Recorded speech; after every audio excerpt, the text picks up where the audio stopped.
Chaque jour est un miracle. Votre chronique par Foumilayo Mohamed d'Orego. Bonjour. S'il y a une chose qui peut permettre à un pays d'amorcer le progrès, c'est la valeur travail. Sans le travail, rien de bon ne peut se faire et aucun espoir n'est permis si ce n'est qu'un rêve illusoire. Travailler, et j'ajouterai bien travailler tout en visant l'excellence, est la clé qui peut ouvrir les portes du développement. J'espère que vous serez d'accord avec moi pour reconnaître que cette valeur manque en Afrique. D'ailleurs, on chante tous qu'il n'y a pas de travail, car le chômage est grandissant. Comment sur un continent où tout est à refaire, on peut dire qu'il manque de travail? N'y a-t-il pas une contradiction?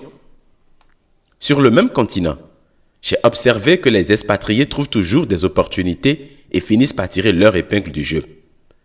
Vous me direz peut-être qu'ils sont favorisés avec les accords et autres, mais revenons à la base. Prenons ces expatriés qui ouvrent des entreprises de fast-food ou de distraction, à savoir les restaurants, les bars et les boîtes de nuit. Comment font-ils pour réussir là où les indigènes échouent?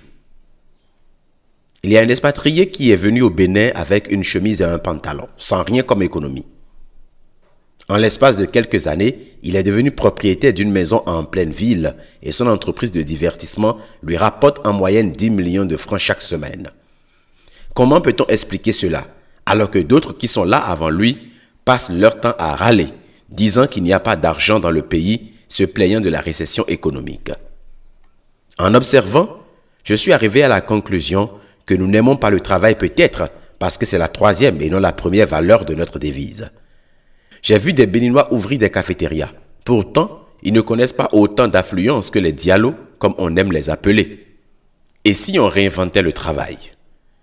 Ce qui nous manque, ce que nous n'avons pas encore compris chez les Africains, compatriotes béninois, c'est que travailler ou avoir un emploi équivaut à servir. Nous n'avons pas encore compris qu'être ministre ou agent d'un ministère équivaut à servir. Le mot ministre, dans son étymologie grecque, veut dire serviteur. Serviteur qui vient du mot service, qui à son tour veut dire domestique. Quand on dit je suis ministre de l'État, c'est pour dire je suis domestique au profil de l'État.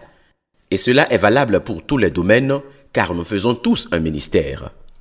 C'est quand nous aurons compris que notre rôle est de servir tel un domestique, que nous serons en mesure de satisfaire les besoins de l'administré ou du client, qui est en réalité le maître.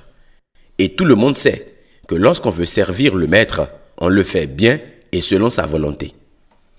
Ma proposition concernant le travail couvre beaucoup d'aspects. Mais en résumé, sachez avoir le cœur du serviteur et faites ce que vous maîtrisez. Ne cherchez pas à faire comme les autres. On peut vendre de la bouillie, de l'igname frite, du pain et de la pâte de maïs avec une qualité de service extraordinaire. Il faut rêver grand. Et là, je m'adresse à vous, population. Vous pouvez être un simple coiffeur ou couturier et bâtir un empire, avoir des revenus mirifiques. Tout est dans le service que vous offrez. Et d'ailleurs, je veux coacher gratuitement juste 2 artisans coiffeurs ou couturiers dans ce sens pour le compte de l'année 2019. Si vous êtes intéressé, contactez-moi. Pour ceux qui croient qu'il n'y a pas de travail pour eux, sachez que vous avez tort. Il y a du travail partout. Vous pouvez en créer de manière volontaire. Cela aussi s'apprend. Pour l'État, il faut impérativement que les gens passent par une école de service citoyen avant de prendre fonction dans l'administration publique. C'est là, en effet, qu'on peut les mouler à servir avec excellence. Réussir à un concours ne suffit pas. Il faut également un cahier de charges précis, avec des objectifs à atteindre, assignés à chaque fonctionnaire. De notre côté, je propose de répartir le travail. Au lieu de concentrer le travail sur une personne qui n'arrive pas à atteindre un rendement efficace, il faut le répartir sur 2 ou plusieurs autres. Ainsi, réduira-t-on le taux de chômage, le taux de la criminalité et à coup sûr, on aura un rendement plus effectif pour les mêmes dépenses, car de manière intelligente, cela n'engendrerait pas de surcoût. C'est possible et j'en parlerai dans le guide intégral des propositions.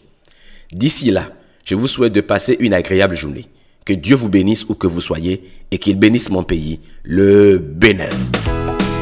Merci de contacter le numéro +229 66 92 09 09 pour participer au groupe restreint de discussion ou pour rejoindre la liste de diffusion.